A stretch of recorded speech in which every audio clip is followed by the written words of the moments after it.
Shalom saudara-saudari, hari ini kita bertemu kembali dalam santapan firman Tuhan 18 Oktober 2021 berkenaan hari Isnin. Mari kita sama-sama mendengarkan firman Tuhan.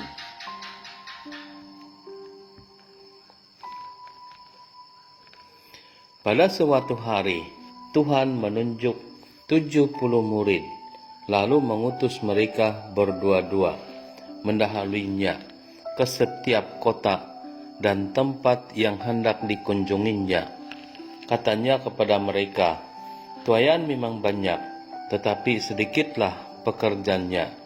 Karena itu, mintalah kepada Tuhan yang mempunyai tuaian, supaya ia mengirimkan pekerja-pekerja untuk tuaian itu.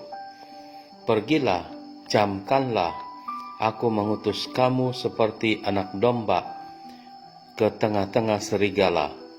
Janganlah membawa pundi-pundi atau bekal atau kasut, dan janganlah memberi salam kepada siapapun selama dalam perjalanan.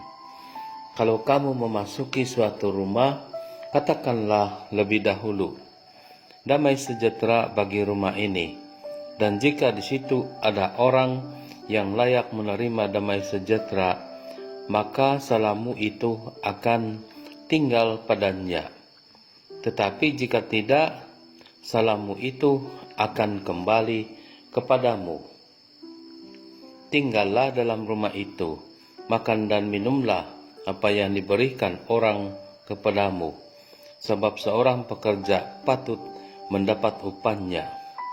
Janganlah berpindah-pindah rumah. Jika kamu masuk ke dalam sebuah kota dan kamu diterima di situ, makanlah apa yang dihidangkan kepadamu dan sembuhkanlah orang-orang sakit yang ada di situ. Dan katakanlah kepada mereka, kerajaan Allah sudah dekat padamu." Demikianlah Injil Tuhan. Terpujilah Kristus. Saudara-saudari, hari ini gereja merayakan pesta Santo Lukas, penulis Injil. Kita tahu semua tentang Santo Lukas, penulis Injil. Hari ini kita mendengar daripada Injil, di mana ia mengatakan, "Tuaian memang banyak, tetapi pekerja sedikit. Mintalah kepada yang mempunyai tuaian supaya mengirim banyak pekerja-pekerjanya." Yang mana yang mempunyai tuaian adalah Tuhan sendiri. Kita berharap yang dimaksudkan penuai-penuai itu adalah umat-umat Tuhan juga yang bekerja sebagai umat-umat yang melakukan kehendak Tuhan. Dalam perutusan itu, Tuhan tidak juga memberi beban yang banyak. Ia adalah sederhana saja seperti biasa, tapi yang sangat penting ialah melakukan kehendak Tuhan dan berharap kepada Tuhan, dan juga mau bersama-sama dengan orang yang menerimanya. Kalau tidak menerima, tentu saja pewartaan itu tidak akan sampai kepada mereka. Tetapi yang penting ialah ada usaha untuk melakukan kehendak Tuhan dalam perutusan. Dalam perutusan itu juga Tuhan membekali berkat-berkat seperti penyembuhan dan pewartaan bahwa kerajaan Allah itu sudah dekat. Entah orang disembuhkan ataupun tidak, Tetapi yang sangat penting itu ialah yang dimaksudkan dalam pewartaan itu adalah Tuhan sendiri.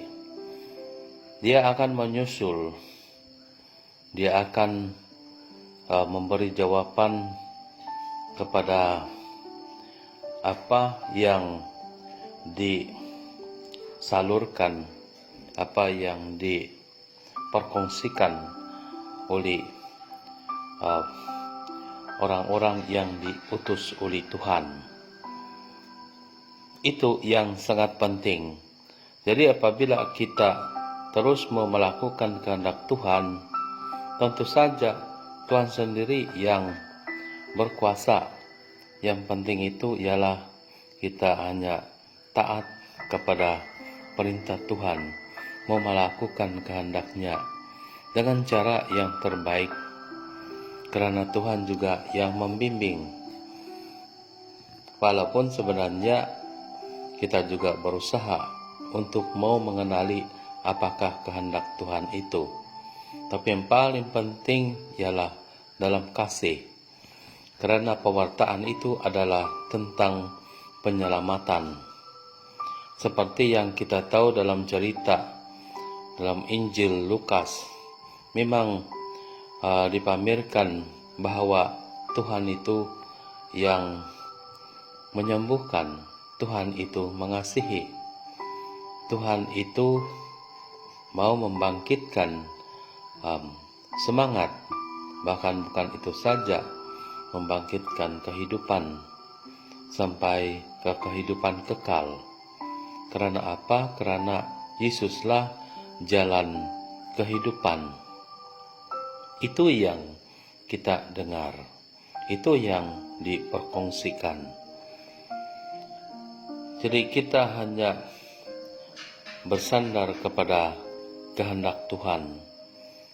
Dengan cara juga kita mau menghayati apa yang Tuhan katakan di dalam firman-Nya. Dan kesemuanya itu memang pun sungguh-sungguh berguna, karena Tuhan yang membimbing, yaitu Roh Tuhan sendiri. Tanpa Tuhan kita tidak dapat berbuat apa-apa, dan tanpa hubungan kita dengan Tuhan kita tidak dapat berbuat apa-apa. Tetapi karena kesatuan dengan Tuhan, kita boleh melakukan apa yang Tuhan kehendaki. Seperti Santa Maria juga, walaupun dia tidak tahu kesemuanya apa yang harus dilakukan, tetapi dia menghayati firman Tuhan, dia dapat melakukan kehendak Tuhan karena pilihannya dalam hidup.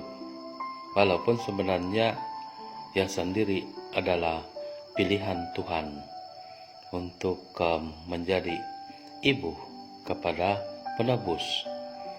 Jadi kita pun sebenarnya tempat kediaman Roh Tuhan sendiri. Jadi itu yang membimbing kita dalam hidup, membimbing dalam kasih. Walaupun memang dalam kasih itu tidak mudah kadang-kadang, tapi baik sekali diusahakan. Dari itu saudara dan saudari, karena Tuhan itu yang berkuasa di dalam perutusan, apa juga yang kita takuti, apa juga yang kita ragu-ragu di dalam pelayanan sebagai pengikut-pengikut Kristus dan sebagai utusan-utusannya. Dari itu saudara dan saudari, semoga Tuhan yang memberkati kita apabila kita melakukan kehendak-Nya. Karena Tuhan mau setiap orang itu sebenarnya diselamatkan. Dan yang sangat penting adalah diri kita sendiri yang sentiasa bersatu dengan Tuhan, dan Tuhan menggunakan pakai kita untuk kemuliaan nama-Nya.